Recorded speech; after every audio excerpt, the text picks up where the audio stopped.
警方上星期六搜獲2.6噸可以製成炸藥嘅化學品，6個人被控串謀引致爆炸等罪名，其中1個人今日提堂。36歲被告何卓維，任職釣魚團領隊。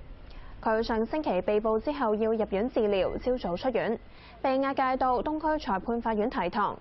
佢出庭嘅時候左眼眼角冚住紗布。